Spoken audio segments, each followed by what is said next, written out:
And veteran Matt Van Epps came out on top in Tennessee's special election last night, defeating Democratic State Assemblywoman Afton Bain. Gathering with supporters, Van Epps thanks President Trump for his endorsement and promised to back his agenda. President Trump was all in with us, and it made the difference.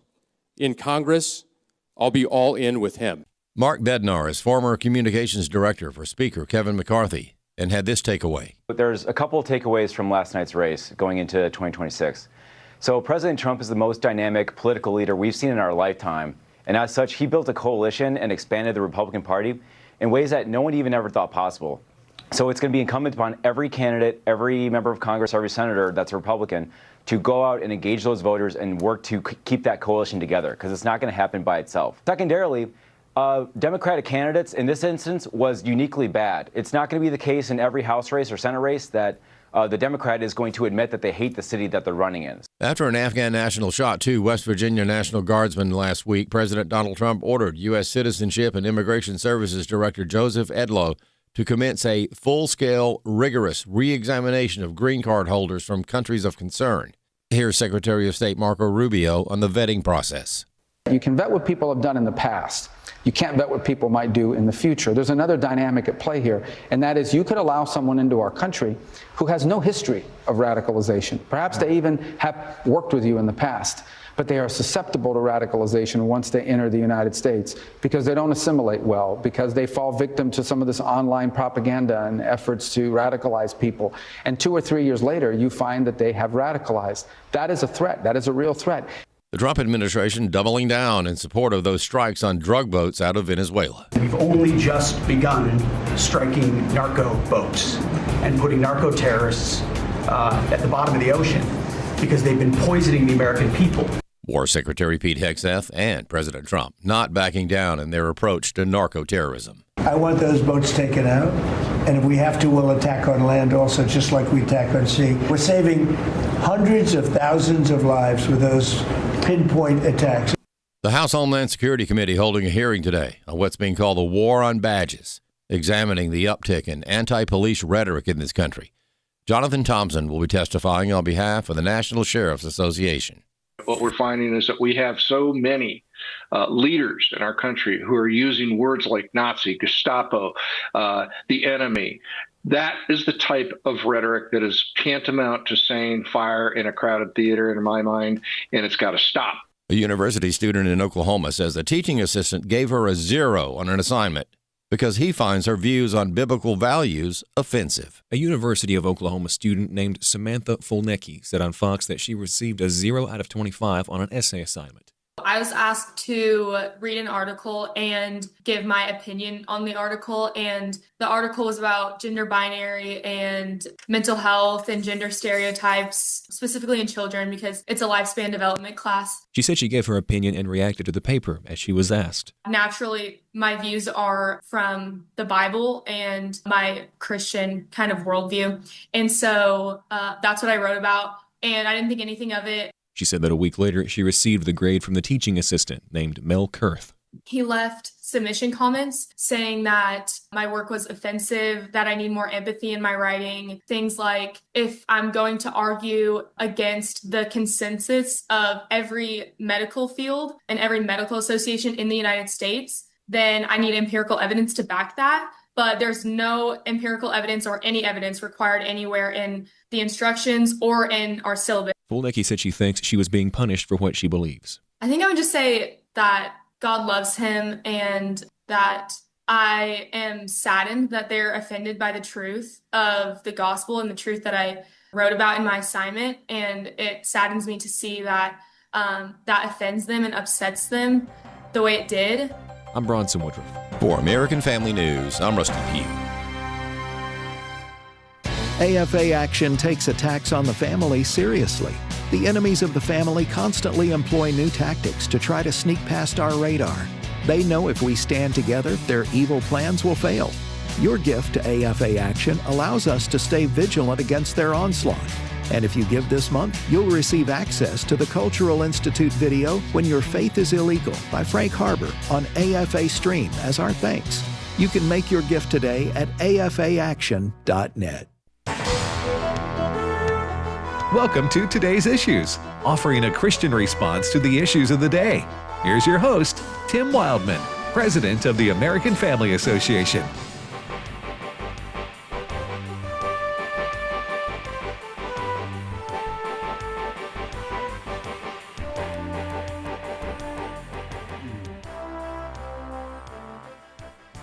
Hey, good morning, everybody, and welcome to Today's Issues here on the American Family Radio Network. Thanks for listening to AFR. Today is Wednesday, December the 3rd, 2025. And I'm Tim Wildmon with Ed Vitagliano. Good morning, Ed. Good morning, Tim. Wesley Wildmon. Good morning. And Fred Jackson. Good morning to you. We all four be in studio today. You judging me on my English? No. You smirked when I said we be. I smirked. Just call me Mr. Smirk. It did come off as one word, though, because you're from Mississippi. 4B is all I heard.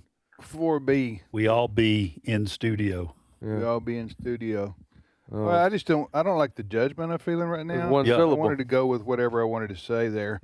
Absolutely. So Wednesday, December the 3rd, I'm saying that we all four are in studio today. Ray Pritchard, who's sometimes with us, is in other parts of the country. He's not in other parts of the country. He's in Florida. I know. Enjoying the warm weather. He's in one part of the country. Yeah. While his real home back in Kansas City is snowed over. Freezing. All right. So, but Brother Ray will be with us tomorrow. He's with us usually on Tuesdays and Thursdays.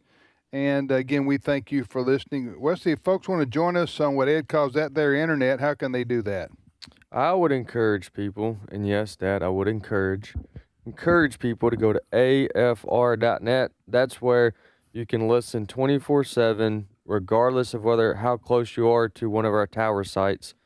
You can listen to afr.net. There you can also download our podcast. You can listen live. We have actually two networks on afr.net. We have our music network, and then we have what you're listening to now, our talk network. So go to afr.net. You can also go to Facebook, Today's Issues Live on Facebook. You can go to our YouTube. I believe YouTube. We're not banned there. Nope. Go to YouTube. Go to Today's Issues Live on YouTube. But again, I know we have those platforms and we use them because they're available, but going to our own streaming, stream.afa.net is our own streaming platform. So stream.afa.net. And the app. Absolutely. Oh, that's right. Yeah, that's right. The app, as you say, was a game changer. Yeah. So whatever kind of phone you use, you have an app store of some sort. Download the AFR app. You can listen anywhere. There's a good signal. Yeah, we won't get into which phones are better, right? Right. I know people have their preferences.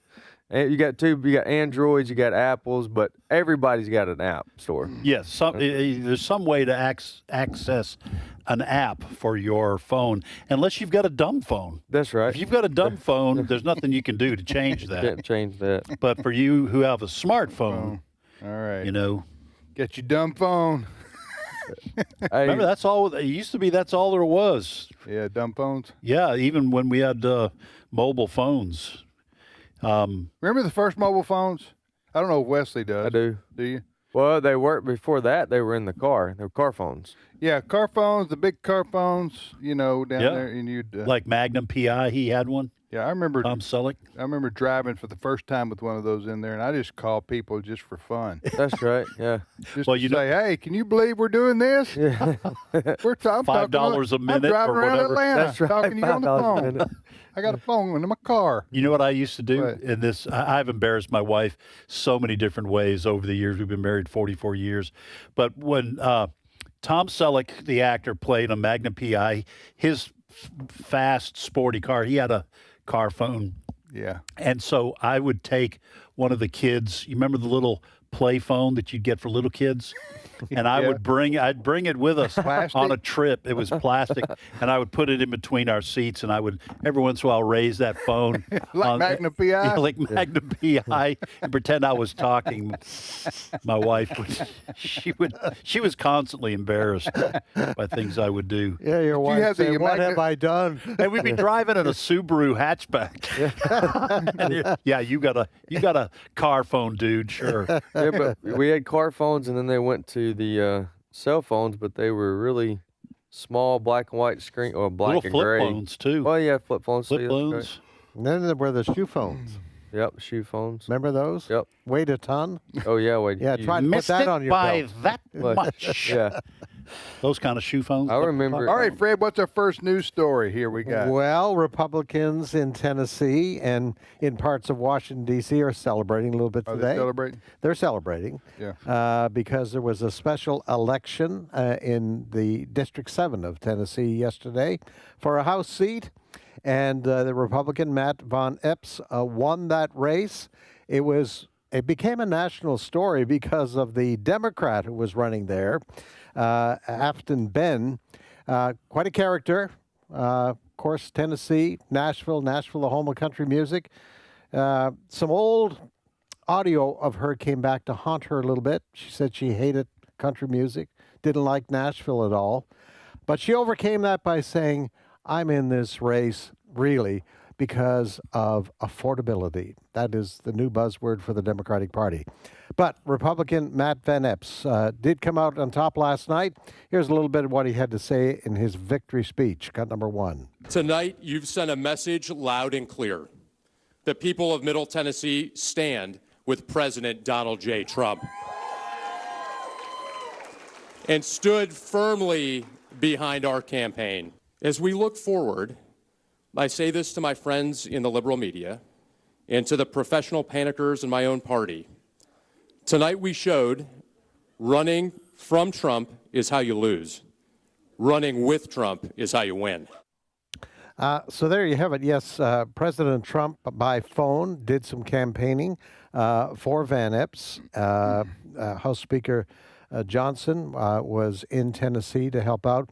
There was some concern given the polls during the campaign had the two candidates really close, despite the fact that President Trump in last year's election won it by 22-point margin. It was a safe seat for the Republicans. Oh, it still is. And it is. The Van Epps, the winner last night, he won by 9 points. 9 points, yeah. Now, he didn't win by 22. Yes. But when you got, I don't know if it's a little bit apples and oranges to me, because Trump was facing the worst candidate in the history of presidential politics, in Harris. Kamala Harris. Kamala Harris. Word salad. Word salad Harris. I mean, and you got a red district. Sure, he's gonna blow her out of the water. This kind of situation right here, 9 points is still a big win. The party out of power, that is the party opposite the president, in this case a Republican, Donald Trump, usually gains seats in the midterms. Now, this is not the midterms yet. That's next year, but still. So this is not unusual historically for the party out of power to show up better in races and polls and so forth. But I don't know. It's kind of embarrassing to me for somebody to have predicted a 2-point win, whoever that was. I read that somewhere, and then the guy wins by 9. Again, it's not 22, but that's a safe margin of victory. You have any comments on this, Ed? Did you follow this? I would say this. Everything you said is true about the off-year election, and that is going to lower the margin of victory somewhat, that it's not a presidential year. However, I would say would that you caution, Ed? I would caution. Okay, I'm going to help you out there. You caution us, Ed. I think affordability is a potentially winning argument on the part of the Democrats. Okay. Because here with Trump, basically all Democrats have had to run on is we're not Trump. We don't like Trump. We hate Trump. Come on out and vote for a Democrat. Okay, that's not much of a message. But affordability, unless there's a turnaround or a greater improvement in the economy, there are some good signs in the economy. But until people feel it kind of at the kitchen table, I think affordability is going to be a difficult argument to combat on the part of Republicans who, like Matt Van Epps, are going to want to stay loyal to Donald Trump because he's still pretty popular with the Republican base. So that's my only caution. Like you said, they're probably going to wind up losing seats anyway because it's a midterm. But you don't want to give that argument momentum if our economy does not improve before 2028. Wesley?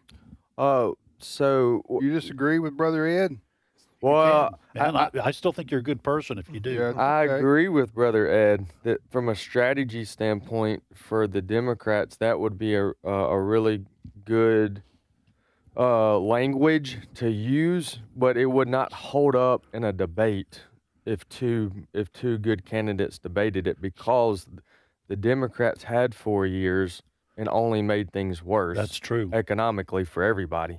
And so if evidence, that would hurt, but because of the current situation, from a strategist standpoint, using that language does draw people to want to listen to and or do anything different. And we're mostly talking about mushy middles or moderate people. We know those that are far left stay left.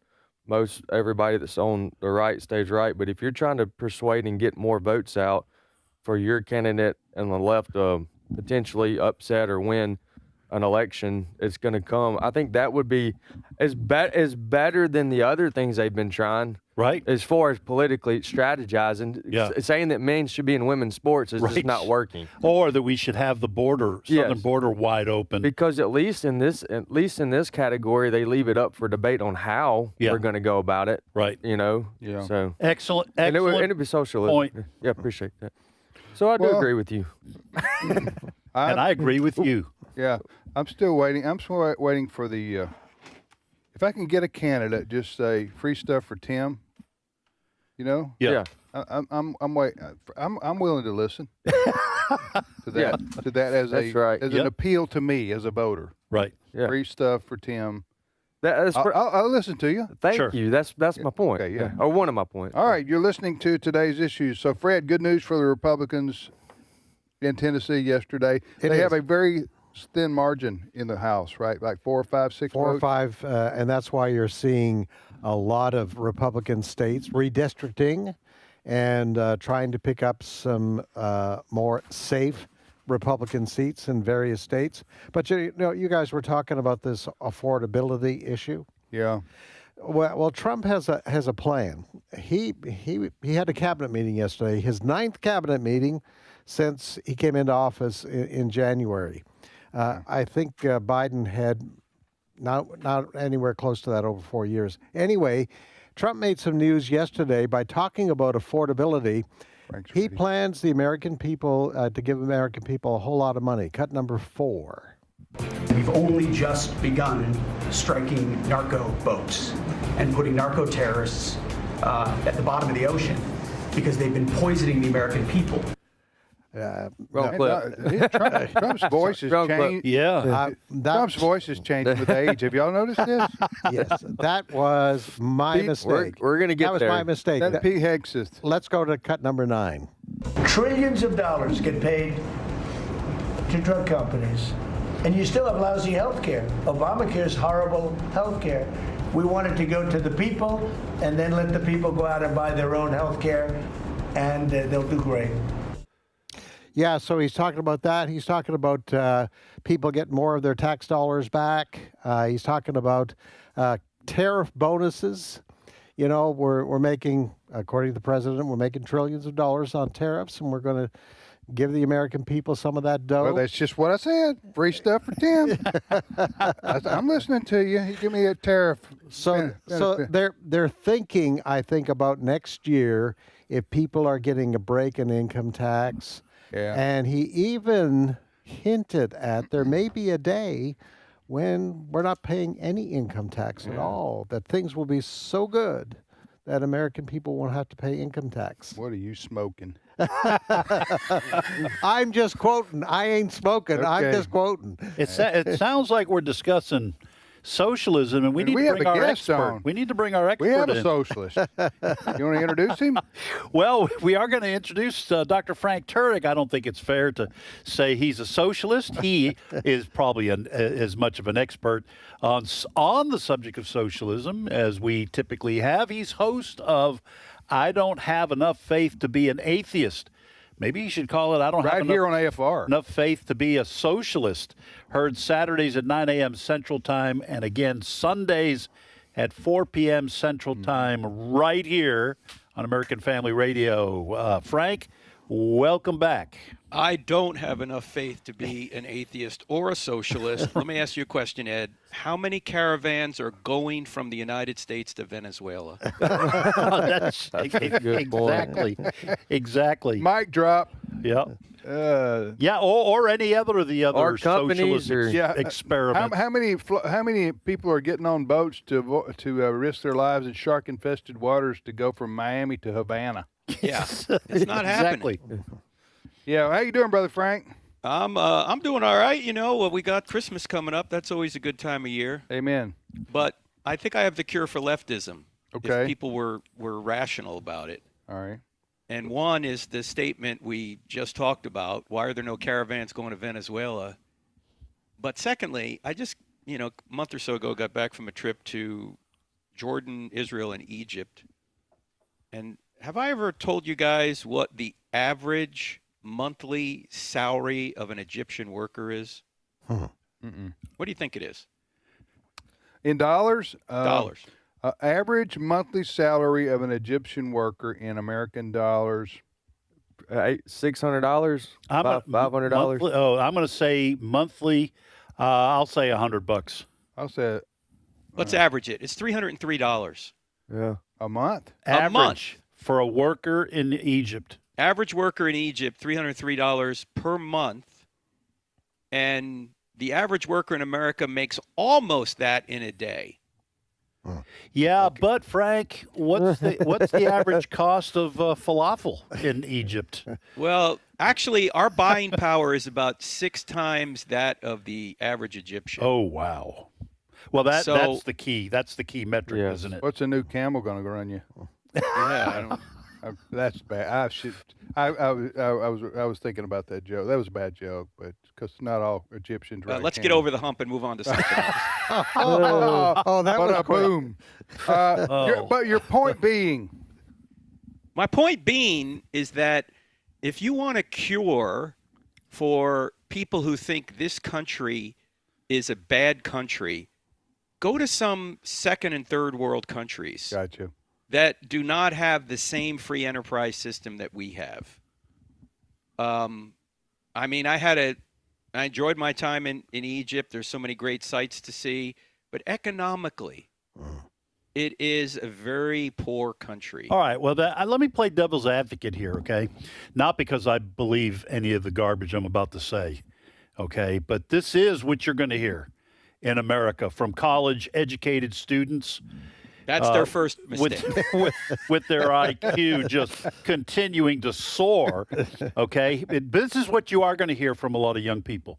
Yeah, Frank, you picked Egypt as the example. I want to pick Scandinavian countries where you get all kinds of free stuff and great health care. What would you say to people who say, that's the kind of socialist country? You guys always pick Venezuela and Cuba run by wackos. I want to point to these kinds of socialist countries. What would you say? All right, how many people do you know who go to Sweden for an operation? I don't know. Yeah, I don't know anybody. You don't. Okay. Not only that, but Sweden is about the size of one of our states. Right. Okay. And they don't really have to spend a lot of money on a defense. Who does that for them? The United States of America. We do, okay? Also, Sweden does have a private economy, maybe not as robust as ours, but certainly more robust than Egypt.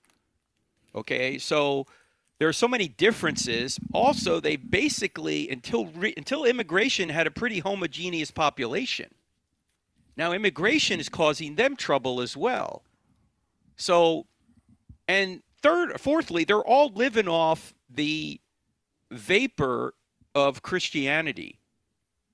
They are originally a Christian country, and Christianity presupposes private property. Thou shalt not steal presupposes private property. Okay? Do not show favoritism to the rich or the poor presupposes private property. So the two are not analogous. It is still a free market society in Sweden, but they have some advantages we don't have here. They don't have to pay for their own defense. They're very small. And a country like Norway, by the way, has enormous oil resources. Right. They don't have to do much. They can just sell their oil and have these great socialist programs that everybody thinks here we can have, when in fact we're what, $36 trillion in debt? Well, I don't and think none President of those Trump ought countries to give any tariff money to anybody. It ought to go to pay down the national debt. Yeah, I agree. None of those countries, which we call Scandinavia, Norway, Sweden, etc., Denmark, they don't even identify themselves as socialist countries. I don't remember the prime minister of one of those countries said, "We're not a socialist country. We're capitalist." Mm-hmm. I mean, they have a lot of businesses. Some corporations run out of them that are worldwide in scope. They do tax a lot and have programs that is sometimes considered to be socialist, but they don't even identify as socialist countries. So when young people, let's just say college kids say, "Yeah, I want a socialist country like that," they don't identify as socialist. They're capitalist countries. Here's another question to ask people. When was the last time you washed a rental car? Oh, when was the last time you washed one? Yeah. You never wash a rental car because it's not yours. You don't care. Right. Right? And when you don't have private property, you tend not to care about it as much. You're not as motivated to take care of something that isn't yours. This is why private housing is nearly always in better shape than public housing. If people have the capacity in a system to keep the fruits of their own labor, A, they're more incentivized to work harder, and B, if they have that private property, they'll take care of it more. Yeah. And you don't have that in a socialist society. I mean, socialism not only failed to produce freedom, it failed to produce food. Right, that's right. Okay? Mm-hmm. I mean, how about William Bradford when he came over here with the Pilgrims? The first year they tried to do a socialist kind of economy where everybody's just going to chip in and take care of the farm together, and half of them starved. Then the next winter he said, okay, every family's going to get their own plot. And then they had more food than they knew what to do with because people were motivated. Socialism misunderstands human nature. It thinks that people are going to work as hard as they can and take as little as they need. In reality, people will work as little as they can and take as much as they can get. If you have the ability, though, to work hard and keep the fruits of your own labor, you're going to do that, and that's going to benefit everybody. Because if everybody does that, then you can exchange the goods that you create and you can prosper. The fastest way to get people out of poverty is with capitalism, not socialism. Socialism never works. It misunderstands human nature. The Pilgrims tried socialism. Right. Yes, William Bradford. Yep. That's exactly it didn't right. work. And next year he said, "We're nixing this." We're gonna do what the Bible says. If a man doesn't work, he neither doesn't should eat. That's right. Right. I think he was also noted for his comment, "Quit whining." I think it was Quit whining and get to work. William Bradford said, "Quit whining." Can you hang on through the break for another minute or two? Yes, sir.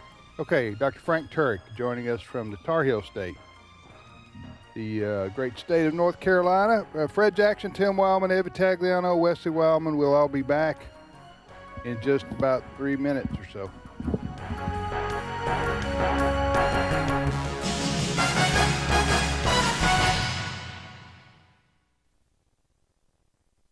It's my turn. Here is your host for My Turn, Don Wildmon. And as you wish that men would do to you, do so to them. The words of our Lord. Anthony Pino, age 9, came running into his home one afternoon, shouting to his mother that his 3 older brothers had fallen into a pond and needed help. It happened when one of the brothers, Reuben, jumped on a plank floating in the pond north of Walsenburg, Colorado, and paddled away from the shore. He lost balance and fell into the pond. Reuben, who was 12, called for help. 2 other brothers, Freddie, 13, and Richard, 10, both went into the pond to save Reuben. Since none of the boys could swim, Anthony ran home to get help. Mrs. Fred Pino picked up the phone to call for help. 2 people were talking on the party line. Miss Pino explained the situation to them and asked them to please hang up so that she could call for help for her boys. The other 2 people refused to hang up. They laughed and ridiculed Miss Pino. She begged them to please get off the line, that her boys were drowning. They refused to do so, continued to laugh and ridicule. Another lady in the home with Miss Pino took the receiver, spoke to the other 2 people, told them again what had happened, and asked them to please let Mrs. Pino make the phone call for help. She too was met with a similar answer. You know, reading such a story, one wonders how any 2 people could be so cruel and heartless. A mother, pleading for only the use of a phone for a few moments in order to call for help for her drowning sons, was laughed at, ridiculed, refused. The story isn't new. As much as we talk about the goodness of man, there remains always the evilness and sinfulness of man. Our Heavenly Father knows something about this type of sinfulness. While he was pleading and begging people to listen, they were intent on carrying his Son to the crucifixion site. While he attempted to be heard, they laughed and ridiculed him. Just common courtesy would have dictated that one should share a party line with one's neighbor. And certainly, knowing of one in Ms. Pino's situation, common courtesy would have said to be of all the help you can. But then not everyone cares about common courtesy. There's still selfishness and hatefulness and sinfulness in the world.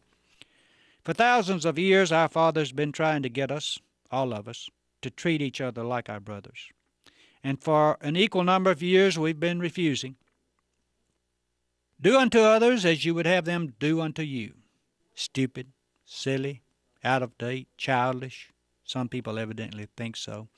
At least they don't think it applies to them. I wish those people could speak with Freddie or Reuben or Richard. Unfortunately, they cannot. They'll have to speak with Mrs. Pino. You see, Freddie, Reuben, and Richard are all dead. They drowned. Do unto others. Think about it the next time your brother is in need. And if you fail to act on it, for your own sake, ask for forgiveness. This has been My Turn with Don Wildmon, a production of the American Family Association. One thing I ask from the Lord, this only do I seek, that I may dwell in the house of the Lord all the days of my life, to gaze on the beauty of the Lord and to seek him in his temple. Psalm 27:4. American Family Radio. This is today's issues. Email your comments to comments@afr.net. Past broadcasts of today's issues are available for listening and viewing in the archive at afr.net. Now, back to more of today's issues. Hey, Saturday mornings right here on American Family Radio at 9 a.m. Central Time, we have Dr. Frank Turek's show, I Don't Have Enough Faith to Be an Atheist. And you want to tune in for that. All the shows on Saturday morning are excellent, but Frank's is quite educational and will help you in your... Very popular. Yes. So join Frank for I Don't Have Enough Faith to Be an Atheist right here on this station, Saturday mornings at 9 o'clock Central Time. And it reruns Sunday at 4 p.m. Central Time. Yes. On American Family Radio. Right now, you're listening to Today's Issues on the American Family Radio Network with Tim, Ed, Wesley, and Fred. Our guest is the aforementioned Frank Turek joining us from North Carolina. You had, Fred, you had a question. We've been talking about socialism and why socialism is antithetical to biblical principles. That's what Frank says. And Frank, am I misinterpreting what you said there?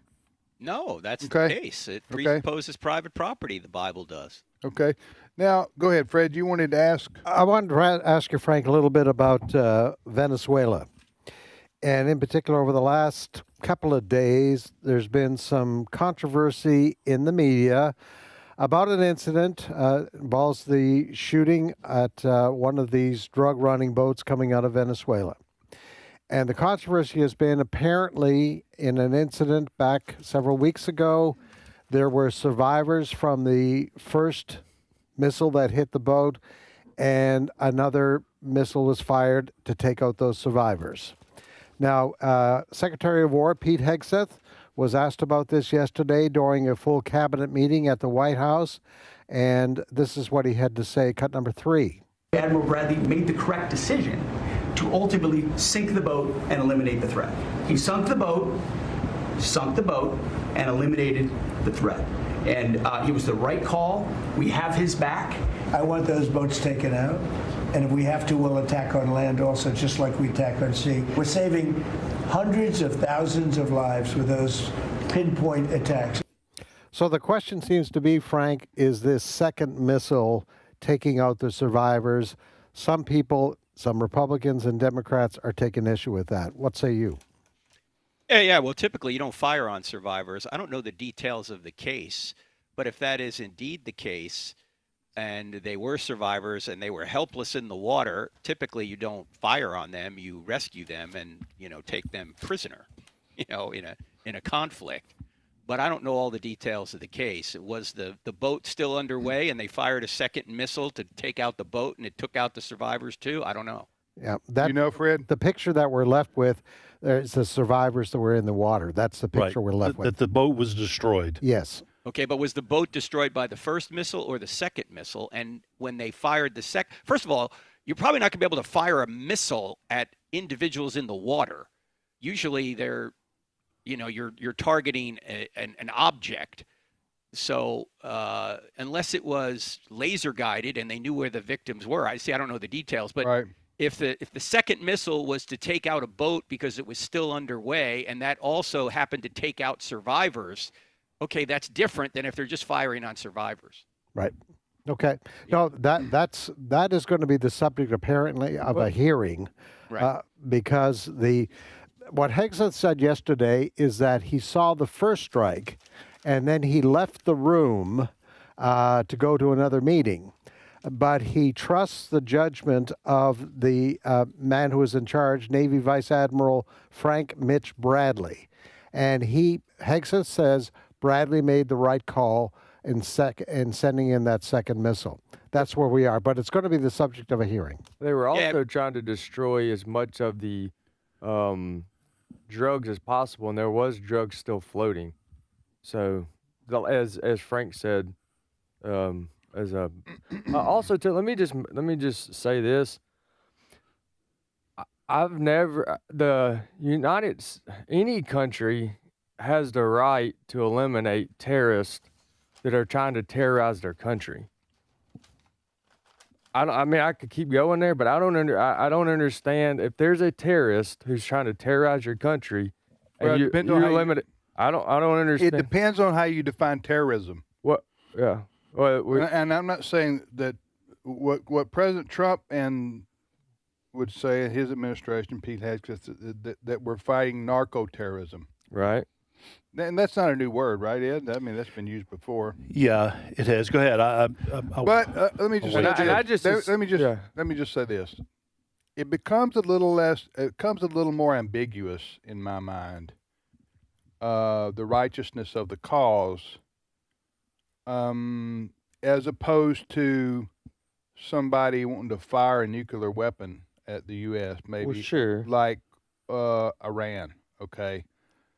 Because the reason I say that, again, I'm just saying it becomes a little bit cloudy in my judgment about, okay, so we're going to use the United States military to go to war with the drug cartels.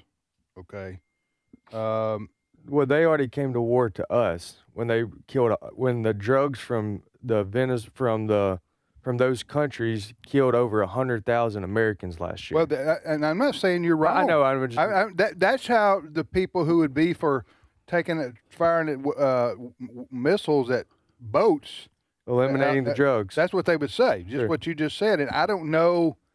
I tend to lean in your direction, but I don't. There's a part of me that's going. We're just boats are skipping across the what? Do we really know for sure that these are? Yes, we do. Okay, let's answer that now. Yes. Do you have the intel? Yeah, I'm certain that the Trump administration you trust is them. not. Okay, yes. You trust them. All right, yes. Go ahead.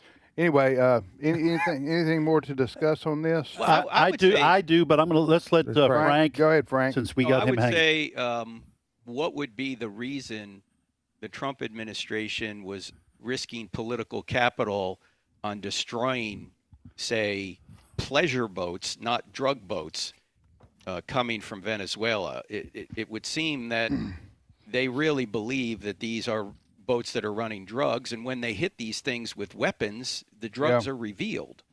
I got you. Again, I'm not saying I'm opposed to it. Yeah. I'm just saying it's not the traditional way we use our military. No, well, the Coast Guard, yes. And the Navy has been involved in drug interdiction. The Coast Guard doesn't blow boats out of the water. No, well, it can. It can, but it doesn't. They tell people to stop, or they arrest them, and maybe they get into a gunfight. Yeah. But we've never seen these. But this eliminates the possibility. Smart bombs. Yeah, this eliminates the possibility of losing a soldier.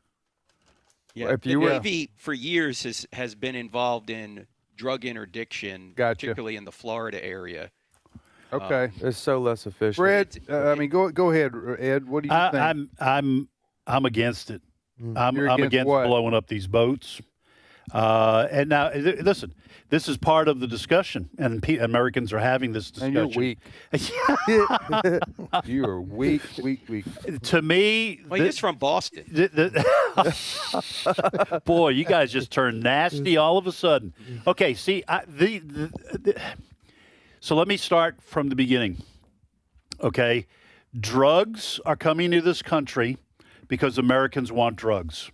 Okay, they're not airdropping drugs at schools. I'm not excusing the drug trade. I'm saying it is a criminal act for drug traffickers to provide drugs to Americans who want them or are addicted to them. Okay, so to me, this is a criminal enterprise until they fire on the Coast Guard or until they fire on DEA agents. This is a criminal enterprise, and we should have continued doing what we've always done, and that is arrest the people with the coming into the try to get to the country. This is in international waters. These aren't people landing their boats off the coast of Florida. This is in international waters. Yes, the Trump administration says they have proof these are drug traffickers. Fine, then arrest them. And now, if and I know there are people saying they're killing, and Wesley said 100,000 people a year. Yeah, that's just the beginning of it. It's a disaster. But are we going to say any criminal act can be dealt with outside the judicial system with military force? Go ahead. That all presidents who have used drones to take out people who have not yet attacked us. Well, not if they are part of enemy combatants or terrorist groups who have promised to eliminate America. I mean, The cartels have promised that they're going to keep bringing drugs here. Is it wrong for the military to use drones to take out drug lords, suspected terrorists?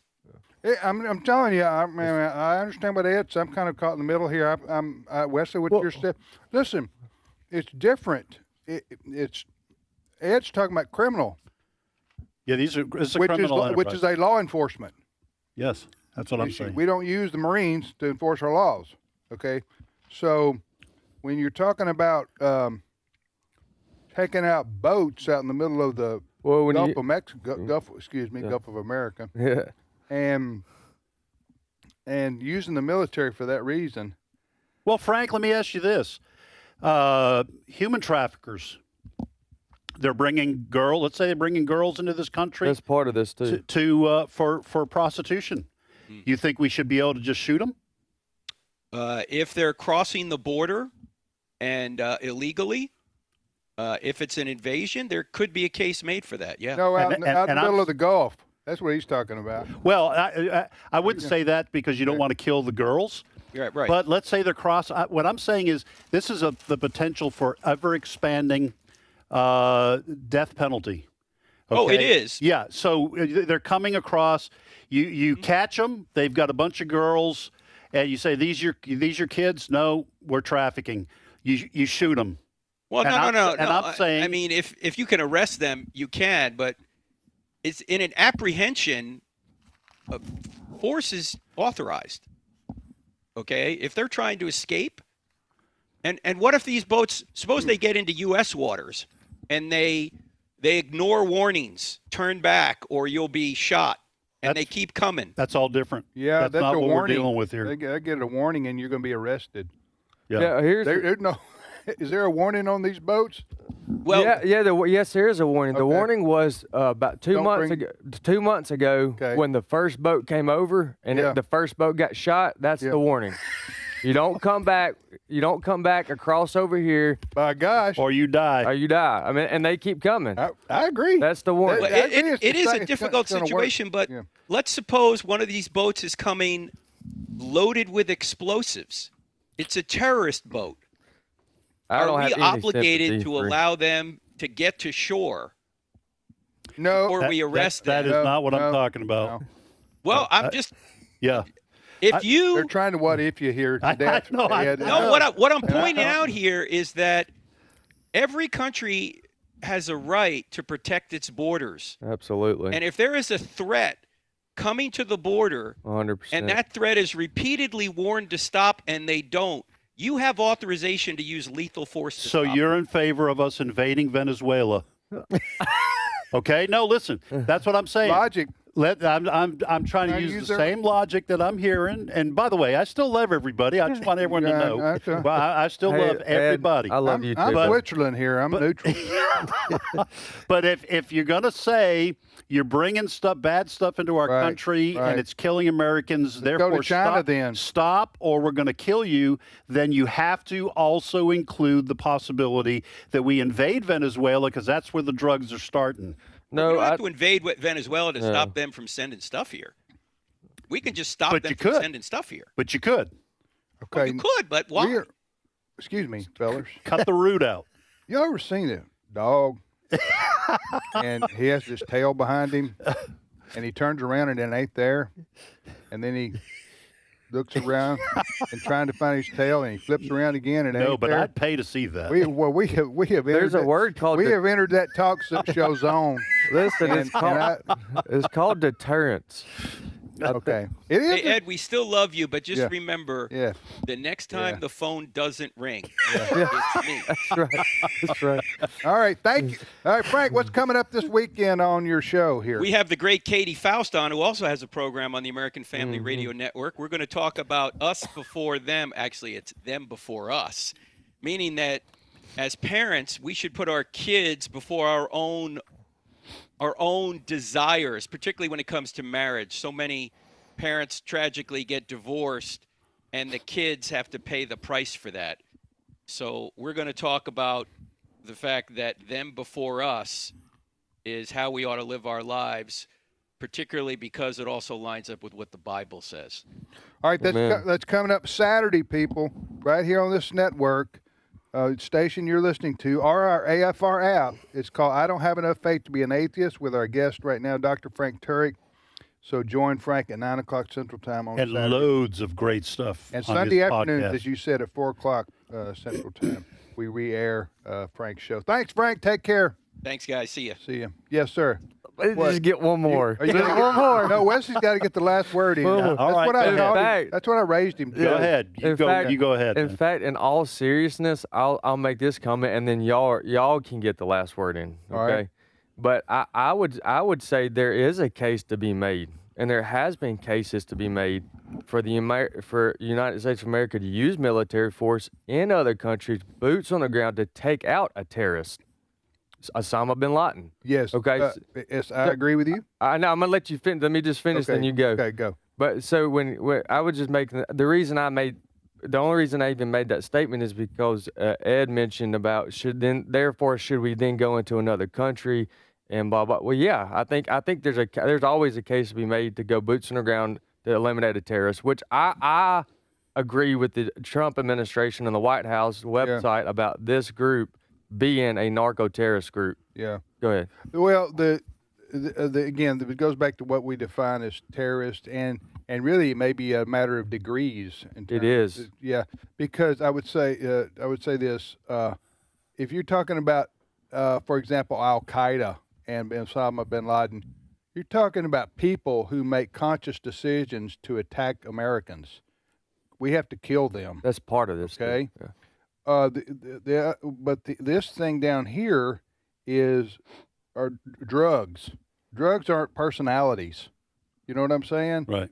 And now I know you have people running the drugs, which are the people we're killing when we hit these boats. I will say this: it seems to me like if you want to have a deterrent, it's got to be going through the minds of the drug cartels, even though it's an extremely lucrative business. That is getting people addicted to drugs and potentially killing them, which is evil and demonic and hellish. But if you want to say, okay, sign up to work for the cartels, who wants to get on this boat? This boat's going to Fort Lauderdale. Then you're going to say, well, I know what happened to the last 3 boats that went to, Corpus Christi or New Orleans, or they got blown out of the water. Do I really want to risk my life? Most of them don't have choices. A lot of them don't have a choice. They're going to do it anyways. I think the bigger issue is the drug dealers saying, "What do you mean they don't have a choice?" What I'm saying is the drug dealers usually. If that was the case, I don't think that's the biggest concern for the drug dealers. The biggest concern would be the money lost, not the lives lost. Oh yeah, but I'm talking about the guys who get on the boat. Yeah. And maybe they're going to be able to start running boats without people on them. That's coming too. Probably they're trying. Anyway, that was fun. I will say that. I will say this: one of the issues that needs to be said here is we all can appreciate President Trump and his administration's desire to stop the flow of drugs that are killing our citizens coming into our country. Can we all absolutely agree? Can we all agree with that? Yeah. Okay. It is a scourge. It is destroying lives, families, etc. Yeah. And I do applaud that. Amen. Because the Biden administration sure wasn't. Right. Hey, let me mention this, and then Fred, we can go into the next news story. Fred, you still with us over there? I'm still here. Grinning ear to ear. My job is just to throw an item out. Right, and let right. you guys go. It's called a hand grenade. like throwing the little food in and watch the fish go after it. That's right. And I just sit back and enjoy it. Yeah. Okay. Let me just say, on a positive note, on a good feeling note, we have some wonderful historical tours scheduled for 2026. I need to talk to you about going to Boston. Hey man, I won't go to Boston. Count me in. All right. In the springtime. In September. We're not going in. There's a song. Please come to Boston. Yeah. Yeah. Please come to Boston. Yeah, I got you. I'm with you there. We are going here are the tours that are available, and then people can go and research them themselves if you want to go with us. We are going to on a trip back in time, if you will. We're going to the historic Triangle in Virginia in June and September. We call it's the Colonial Williamsburg, Historic Jamestown, and Yorktown. We're going on, that's a tour that we do from Sunday to Wednesday. And then we back that up back to back with Wednesday to Sunday with a tour of Washington, D.C., our nation's capital, and George Washington's estate, Mount Vernon. So we do that if you want to be with us the whole week, we'll take care of you the whole week. All you got to do is show up for these tours, people. If you can get there, get on the bus, and we take care of you wall to wall for 7 days. If you want to do the tours back to back, I've just mentioned, we do that in June. We do that in September. Now you don't have to go on both tours. You can go on one or the other. We have that. That's an option too. So those tours are coming up in June and September. I'll be going on that tour. Stephen McDowell will be. Our wives. We just love spending time with our listeners and seeing those sites that I just mentioned. Now, there's also an additional tour coming up in September, right? It was October last year, but because of the this year, the new date. It's better weather in September in Boston. 21st to the 26th. It's not terrible in October, but you're going to have warmer temperatures, more pleasant temperatures in September. So the Boston area tour, which includes going to Plymouth and Rock, and it goes to Freedom Trail. The Freedom Trail in Boston and Lexington and Concord. So that whole area, that whole Boston area, the history there is so rich, and we're going there. Wesley and Walker are leading those tours, and I guess Brother Ed here will be going. So that's a tour coming up in September. So if you want, do you want me to say so again? Or have I used up my so's? Hey, the Boston one, we filled up 2 buses with like 3 months to spare. Yeah. So it fills up pretty quick. These tours I've just mentioned, they do fill up 3 months in advance. So, see, I said so again. Oh, I'm starting to annoy myself. That's bad, isn't it? Now that's all I'm going to be able to focus on. So, is hearing me say so? Yeah. Glad we don't have people who drink listening to this show. What's that? They, take a drink every time Tim says so. I get it. We don't encourage that. No, we don't. We do not. Unless it's coffee or, Diet Coke or something like that. Diet Coke. I'm not going to say so. Right there, I need to say it. I'm feeling like I need to say it, but I'm not going to. Don't do it. I'm not going to do it. Refrain. So, I did it again. Go to this website I'm about to give you for all the information, the dates, the itinerary, the cost. Everything you need to know is at this website, WildmonGroup.com. WildmonGroup.com. Wildman Group. Yeah, not Wild Man.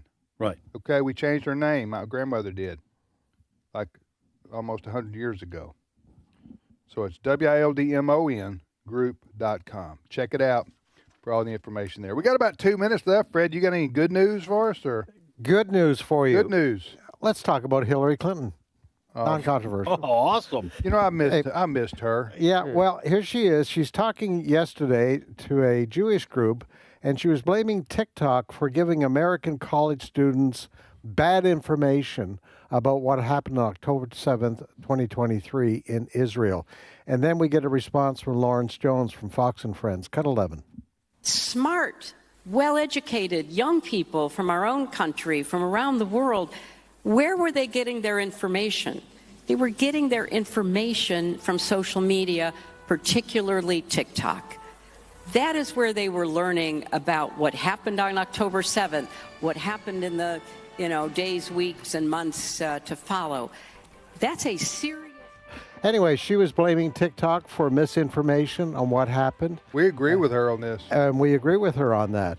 But Lawrence Jones came back and just said it wasn't just TikTok. It was the mainstream media. Right. It was college professors that were polluting the minds of these college students to turn against Israel. She's pro-Israel. She is. She is. She and former President Clinton are, at least they're very fair about this. They're they're very fair.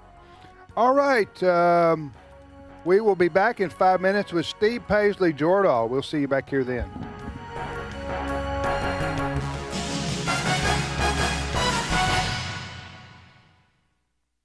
The views and opinions expressed in this broadcast may not necessarily reflect those of the American Family Association or American Family Radio. Faith, family, freedom. American Family Radio. It's been proven again and again and again Cuthbert Harper. The verification of the dates, the verification of the genealogies, it puts spiritual iron in my spiritual blood to know that we can depend upon the Word of God. Exploring the Word, weekday afternoons at 3 Central on American Family Radio. This is American Family Radio, a listener-supported ministry of the American Family Association.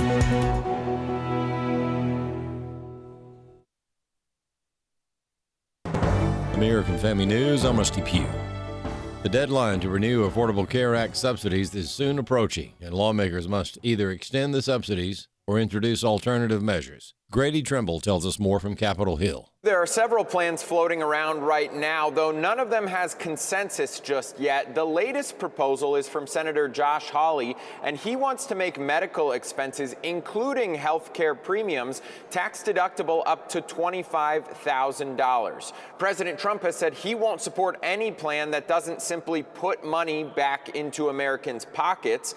Another Republican proposal from Senator Bill Cassidy, who, by the way, is a physician, his proposal would provide cash for Obamacare enrollees into their HSAs. The House Homeland Security Committee holding a hearing to investigate claims that extreme rhetoric is fueling violence against law enforcement. Committee Chair Andrew Garbarino says in his opening remarks that this type of violence represents a brazen disregard for officers and agents.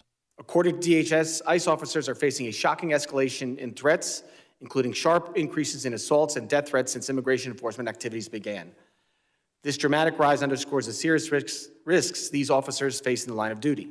An FBI intelligence assessment obtained by the New York Point describes the FBI as a, quote, rudderless ship under Director Kash Patel's leadership in a 115-page report. Patel stated that anonymous sources like those contributing to this report always lie. We re-executed this mission. We defanged the weaponization that corrupted it. We jettisoned those like these anonymous sources in this reporting. And all they have to talk about is anonymous sources and jackets and leather patches. They can have that all day long. The mission of this FBI is to serve the American people, and we are doing it at a level that has never been done before.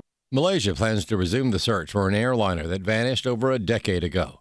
Malaysia Airlines Flight 370 vanished without a trace in March 2014, carrying 239 people. It remains one of the great aviation mysteries. Now, a company called Ocean Infinity will lead a new search under a no-find, no-fee deal. It'll receive $70 million from the Malaysian government if the wreckage is discovered.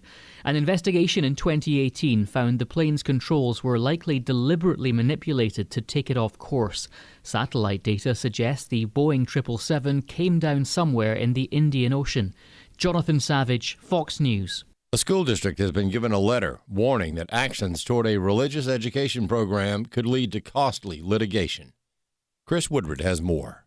First Liberty Institute sent the letter on behalf of LifeWise Academy. Attorney Jeremy Dice of First Liberty says LifeWise is an organization that's just trying to do some good. LifeWise is a release-time religious education program doing something that the Supreme Court has approved of since at least 1952, where they pick up students at campus because their parents, the students' parents, have decided they want to provide some religious education in addition to their regular education, too. So LifeWise picks them up at campus, takes them somewhere off campus, gives them a lesson about the Bible, and takes them back to school for the rest of the day. Some people find this program objectionable, and in Everett, Washington, Dice says that school board members and community members have said some very vile things about LifeWise. According to Dice, a school board member accused LifeWise of indoctrinating kids with fascist theology. A community member at a school board meeting said that LifeWise was like the Nazis driving around Germany and picking up people. They have some community fairs of organizations that can come and show what kind of program they are, and parents can choose to put them in those programs or not. But LifeWise has been excluded from those because they're religious. They also have flyers that they will distribute for community organizations, but LifeWise has been excluded again because they're religious. So we have sent a letter to the school board there to say it's time to make this stop. AFN has reached out to the school board for comment. I'm Chris Woodward. The U.S. stock market is drifting near its record levels following mixed reactions to profit reports from Macy's, Marvell Technologies, and other companies. The S&P 500 edged down 0.1%. The Dow added 85 points, and the NASDAQ Composite slipped 0.3%. More news online at afn.net. I'm Rusty Pugh. Hello, my name is Andy Miller, and I'm the president of Wesley Biblical Seminary based in Ridgeland, Mississippi. We are developing trusted leaders for faithful churches, and we do that based in the authority of Scripture and in the reality that Christians can be transformed. We do that also through bachelor's, master's, and doctoral degrees. We'd love for you to learn more about Wesley Biblical Seminary at wbs.edu, where we're developing trusted leaders for faithful churches. Today's Issues continues on AFR with your host, Tim Wildmon, president of the American Family Association.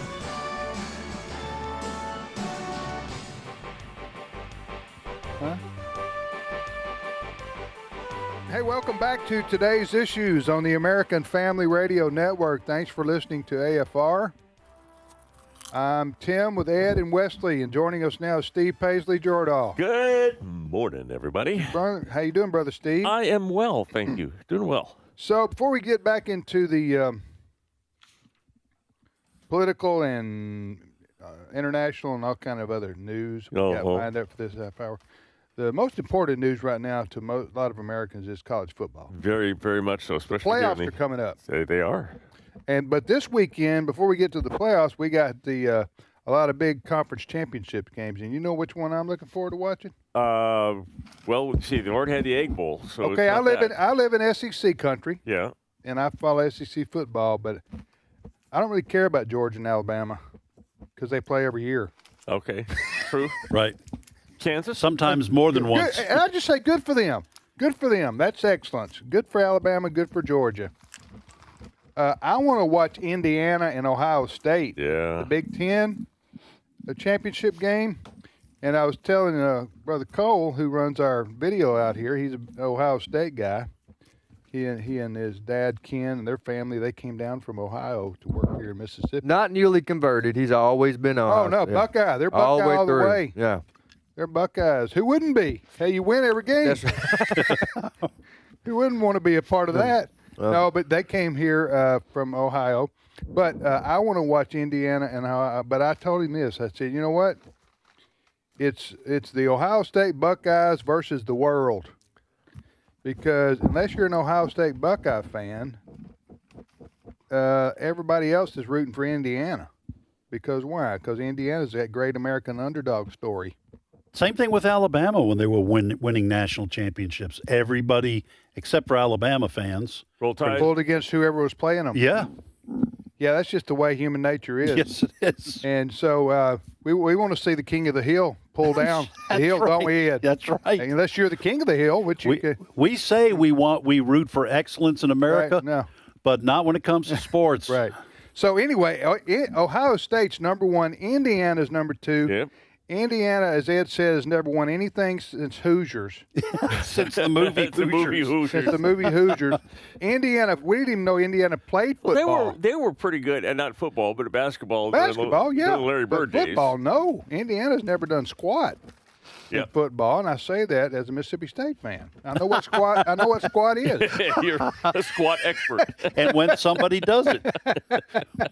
So, in our state, the Ole Miss fans are really getting pumped up because they're going to make the playoffs too. That's coming up. Playoffs started. They start 2 weeks, 3 weeks. When do they start, Wesley? Do you know? College football playoffs. This weekend is all the conference championship games, and then the playoffs start sometime. Yeah, they start December the 19th. Okay, the 19th, and they'll. So it'll basically after the conference championships this weekend. It's like 2 weeks. Okay. Right? Is that right? 1 weekend off, 2 weeks of, And then they start playing every weekend until they get to the championship game in January.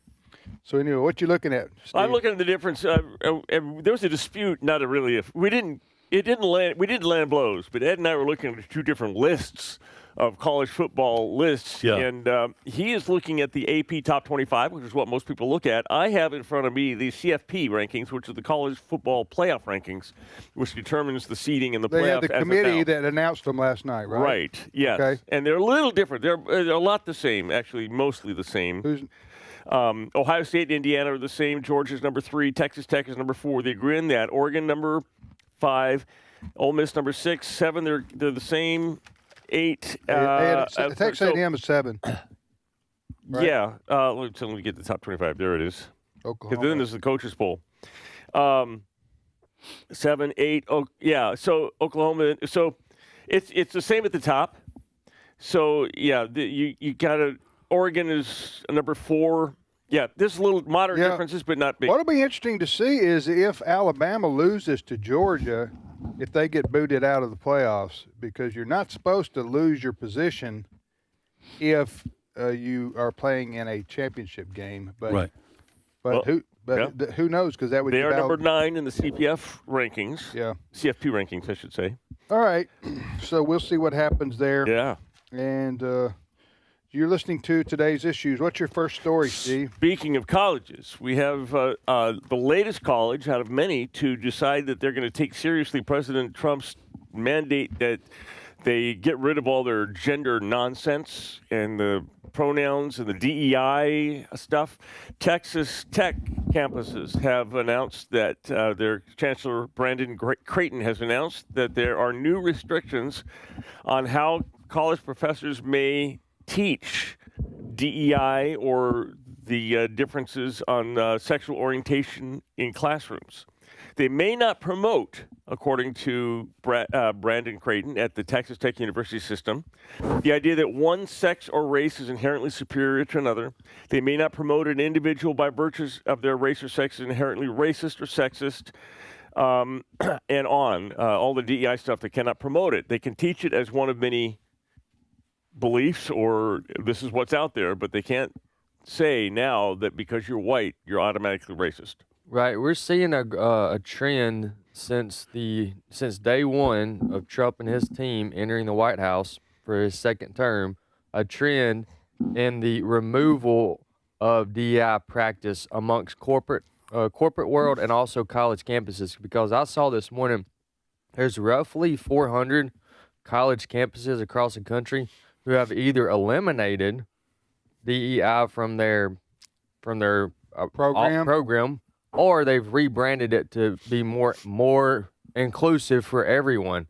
And so the reason I thought this was a good story is because when you think that a lot of the times when the enemy takes ground, you may neutralize it, but it's hard to gain it back. Right. And when we see the idea of elections having consequences, and because of the leadership of the Trump administration on this issue, by forcing the hands, in some cases forcing the hands of these college campuses to remove DEI, I wanted to make sure that we recognize that there are good things happening. Now, Trump's not the only one.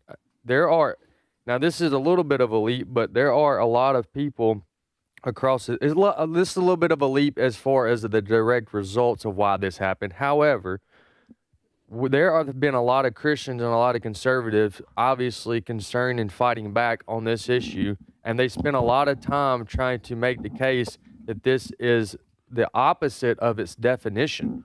It's the opposite of diversity, inclusion, and diversity, equity, and inclusion. And so we've spent many years fighting against this problem. And when we start making this much effort, I wanted to, say, hey, if you ever felt like you were fighting and you weren't making any ground, remember Galatians chapter 6, it says, don't grow weary in doing good, because if you continue on, and you'll reap if you don't give up. And that's, here we are, covering some ground. Let me ask you this, Ed, related to this. When we say DEI, what we mean is it's called diversity, equity, and inclusion. This started gaining popularity really big 5-10 years ago on college campuses in the corporate world. What exactly is our objection to what DEI promotes? Because it sounds wonderful. Who's against diversity, equity, and inclusion? Yeah. Well, it really, Wesley's point is the main one I'm going to make is that it's not actually diversity, equity, and inclusion. Now, a lot of people, and I think rightly so, object to the word equity, which is equality of outcome. Okay, that's different from we've always talked about equality of opportunity, where we've said everyone should have the same opportunity to succeed. Right. And you can't discriminate against black people, for example, and say, well, you're just black person, you're just as qualified as this white person, but you know what? We don't hire black people. Okay, that is a denial of equality. That is antithetical to the ideas of our Constitution and the Bill of Rights. Equity says everybody must have the same outcome, and we're going to guarantee that regardless of how hard you work or regardless of what your grades are, et cetera, et cetera. So equity and equality are kind of at loggerheads, but the point that Wesley made is that when people say we're for diversity, what they really mean is we are against white people. White people are racist, so we are going to remove white people and give minorities the opportunities that white people used to have. You mean like what happened in commercials? Yeah, I mean that was kind of part of it. You're talking about advertisements, TV commercials. Yeah, they ban white people and straight people. Yeah, well, so DEI operates on the assumption that white people have privilege, and because of that privilege, that's why they're successful. And therefore, in order for minorities to be successful, we've got to remove the privileges that white people have and give those privileges to minorities. It's actually reverse racism.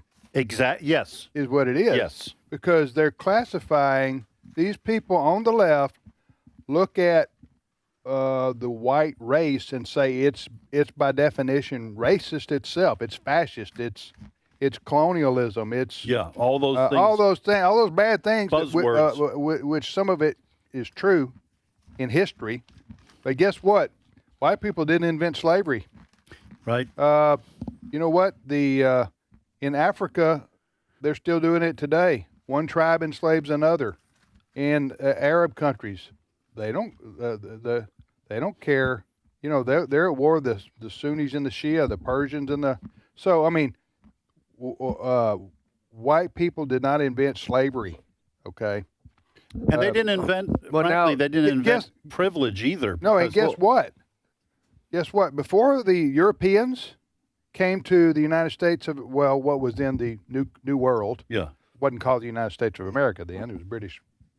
And set up colonies and began to move into what we call North America. Guess what? The Indians, the Native Americans, they didn't live in peace. Right. They killed each other over what? Land. Over land. And they warred and they warred. And so people on the planet Earth have been killing each other and warring over land and property and riches since the dawn of time. All right? And sometimes it's racial, sometimes it's ethnic. A lot of times, like in Africa, I mentioned, and the Native Americans, it's just tribal. Mm-hmm. It's the Sioux versus the Cherokee. Mm-hmm. You know what I'm saying? And so that had nothing. So I'm just saying that. Guess what? That all goes back to the heart of a man, right, or a woman, which God says in the Bible is sinful. How do you overcome that? How do you learn to love people and treat people fairly and with respect who aren't like you? You follow the model of Jesus Christ. That's what you do. And the words of Scripture. First and foremost. So does that am I making sense? Yeah. You do need to point out this, though. While it is true that America did not invent slavery, it did end slavery. Right. That's a good point. Yeah. Yeah, and you know, the people who fought to end slavery in America were a lot of white. Mostly white. Northerners, soldiers in the Union Army. Now, I don't want to get too much into this. A lot of the Southerners who fought in the Civil War, they didn't know too much about. They weren't necessarily in favor of slavery. Right. They just knew they were being invaded by people from another part of the country. Anyway, I don't want to get into too much of that. Steve, next story. All right. There are two immigration stories that are in the news right now, and they're coming closer to home for Christians and evangelicals. This is I'm talking about the stuff that's going on in Minnesota, the Somali community, and all of the fraud that's going on there. And then there's the issue of the National Guard shooting and how did we vet the Afghan people we brought over from Afghanistan after the war. And let me start with the Afghan issue because Megan Basham is out there, and she is saying that World Relief, which is the National Association of Evangelicals immigration arm, may be complicit in some of this. Listen to cut 14. So we talked also last time about the National Association of Evangelicals. It's the largest association of evangelical churches in the world. Their immigration arm is World Relief. They have taken something like $330 million from the federal government since 2021 to resettle, quote unquote, refugees. In 2021, they took $56 million to resettle refugees, including those from Afghanistan, including the shooter of those 2 National Guards people. So the day before that shooting, President Trump announced that there would be additional vetting. So he announced a while ago there would be additional vetting of the Afghani refugees. The day before that, World Relief issued a statement condemning that decision. And in fact, their VP, Matthew Sorens, who is heavily active in evangelical churches, you will see him often on the weekends giving presentations. They send materials out to churches saying you must welcome the stranger. He called it a needless re-traumatizing of the Afghani refugees. The very next day, the Afghan terrorist killed 2 National Guardsmen. So that's how this empathy debate is working within the church. You know, it's interesting. I know I'm getting inside baseball here when I'm talking about the topic of the history of churches, but in the U.S. But, 100 years ago, there was something like, I may not have my years right, so don't hold me to this. There was something called the National Council of Churches. Yep. All right. That was really, I think that's what it was called. That was really an association of mainstream, at that time, large denominations in America that came together for unified purposes. They became so liberal that an organization was founded as an alternative called the National Association of Evangelicals. We here at American Family Association, my dad, we've been in existence almost 50 years, but we used to work really close with the National Association of Evangelicals. And they were a organization that was conservative and true to the Bible, and a lot of great denominations and pastors and people were part of the National Association of Evangelicals. Do you remember this? Yeah. Oh, yeah. So what she's talking about right there, who are we listening to? Megan Basham. Okay, Megan is talking about how the National Association of Evangelicals has shifted more to the left. They have. So I don't know what we're going to form now to combat that as a new alternative, but that's interesting and ironic that she would be mentioning that the National Evangelicals. She said that they'd taken in how much money, like $300 million or something like that. Yeah, I don't. To resettle Afghan or Somali or no, not Afghan. just that. The Somalis, the Somali is a different. If I could just let me do this, and then I'll let you guys go for whichever one. You know, there's this whole allegation of fraud within the Somali community. In fact, we can play Christy Noem, the Homeland Security. I think these are charges. These are more than just, they are Homeland allegations. Secretary Christy Noem says that she calls Tim Walz an idiot, and that half of the Somali visas are fraudulent. Well, those fraudulent visas may have had a hand from Lutheran Social Services. And this is a young influencer, conservative guy named Jeff Baugh, who's done the research. Cut 15. Why are Somalians in America? Especially North Dakota and Minnesota. So I looked into it. The main group bringing in Somalians is Lutheran Social Services. And turns out they get $2,375 for every Somalian they bring over. From the federal government, probably. Yeah. Yes. So this is a very good story, Steve.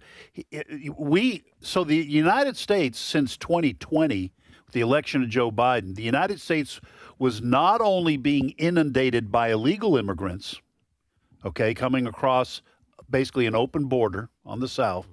But we were also being inundated by quote-unquote legal immigrants who had visas and who, under the auspices of the Biden administration's encouragement, groups like the ones you're mentioning being paid to bring as many people as they could over. So and incentivized financially. If you're an organization, you're being paid by the Biden administration $2,000 plus per Somalian.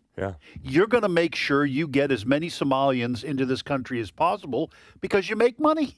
This is what the common theme here is: people who go under the banner of Christianity are subverting our country in many ways. That's what Basham. If indeed you've got, he mentioned, that fellow right there mentioned the Lutheran Social Services. Okay, and then I know another group that's notorious for this kind of left-wing aiding and abetting people coming here illegally is the Catholic Charities. Charities also get money. You see, so what you're saying is these charities. What you're saying, Steve, these charities are being financially incentivized to bring people to the United States, and for everyone they can get over here and quote settled, and they make money off of it, right? Or they get a donation from some federal government. Either a block donation of millions of dollars, as in the World Relief. Well, World Relief, they didn't break it down per person. They were paid a bunch of money to bring to help people get over, and then they spent whatever they spent. Now, you're not saying, and Megan Basham's not saying, I don't think, that the fraudulent visas, half of these for the Somalians, is someone saying those were provided by these Christian organizations? Nobody knows how they got their fraudulent visas. Well, how does this work? Let me see. According to our Christy Nome, who I got to make sure I get her correct. Homeland Secretary Christy Nome. Listen to what this was during a cabinet meeting yesterday with President Trump. Cut 13. You know, you told me to look into Minnesota and their fraud on visas and their programs. 50% of them are fraudulent, which means that wacko Governor Walz either is an idiot or he did it on purpose. And I think he's both, sir. He brought people in there illegally that never should have been in this country, said they were somebody that they're not. They said they were married to somebody who was their brother or somebody else. Fraudulent visa applications, signed up for government programs, took hundreds of billions. By the way, just let me say before we get calls and emails, I was not calling her Barbie. Christy Nome, the Secretary of Homeland Security. Good call. I was merely saying that's what the left-wing media refers her to her all the time.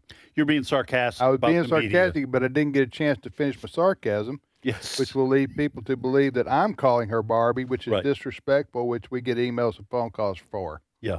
So I'm saving us a lot of trouble here. Thank you. Thank you. By going on. You're saving yourself a lot of because trouble. we were going to forward you the emails. So Yeah, you can and I don't need them because then I have to type them back and say I wasn't calling her Barbie. I was saying other people. You know what? Can I just say one quick thing about the Barbie thing? And then we can, whatever we can cram in here, we can. The left is always saying you shouldn't objectify women. Yes, they are. They're not just, women aren't just another pretty face. They're intelligent, whatever. Right. And they completely showed themselves to be hypocrites by calling Christy Nome, who by any, average, she's a very pretty lady. Right. Okay? So they call her Barbie. Right. They objectify her and treat her as if she doesn't have a the brain very in her people head. who say we shouldn't objectify women. Yeah. All right. Thank you, Steve. My pleasure. My thanks to Wesley. Wesley, thank you for your contributions. You're welcome. Your contributions really, you blew it out of the water. I don't know what else to I say. agree. Don't you agree? He blew I it. don't think he quite blew it all out of the water. I'm sending in a second strike just to make sure he gets it all. Oh, man. Okay. You guys. Listen, I kept my word. I'll let y'all have the last word on that issue. Okay. My thanks to Ed, Steve, and Fred Jackson, Frank Turek, Brent Creeley, Cole Green, and for our lefty, Go Indiana. and whoever made the popcorn.